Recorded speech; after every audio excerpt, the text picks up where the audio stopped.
মা, কতদিন হয়ে গেল কথা বলো না আমার সাথে।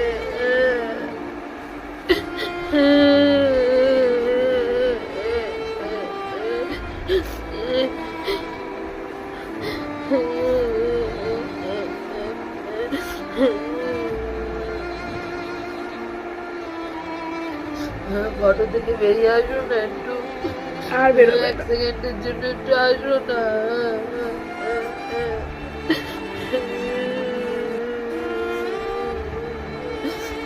আসো না মা, খুব ভালো লাগছে না তোমাকে ছাড়া। কোনো কষ্ট নেই, কিন্তু আমার এত কষ্ট কেন তোমার জন্য? তো যাবে, চুপ কর। মার আসবে না কোনোদিন।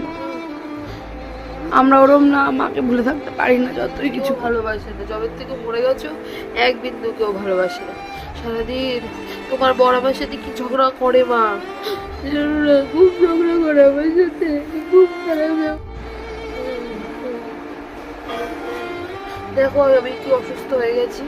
দেখো তুমি যখন ছিল আমার এর অবস্থা ছিল, তুমি তো বলেছিলা যা আমার তো বাড়ির ঝি হয়ে গেছে, যা ঘুরে বেড়া, সব কাজ তোকে যা, আমাকে।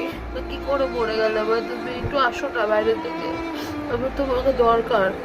আমি থাকতে পারছি না তোমাকে ছাড়া, আমি সব কিছুর মধ্যে শুধু তোমাকে ভাবছি। আমি ভালো জামা কাপড় পরি, খাই, কিন্তু মনের ভেতরে ভালো নেই। ভাবি কি মা আছে, মা বলে, হ্যাঁ তার জন্য একটু করি, নাহলে তো পারি না। তো যখন বাবা ওরকম করে, শুধু তোমার ফটোর দিকে তাকিয়ে থাকি। হ্যাঁ ও মা, মা কতদিন হয়ে গেল কথা বলো না। তোমার হাতে সুন্দর সুন্দর হাতে রান্না খাই না, কতদিন মাথায় বিনি দাও না, বলো না যে সত্যি ফোনও করো না। আর তোমার মাম মাম বলে আর ওঠেও না, কেউ না। চুপ কর। আজকে এই ফটোগুলো দেখে আমাদের দুই বোনেরই এক। আমি তো বাঁচতেই পারছি না।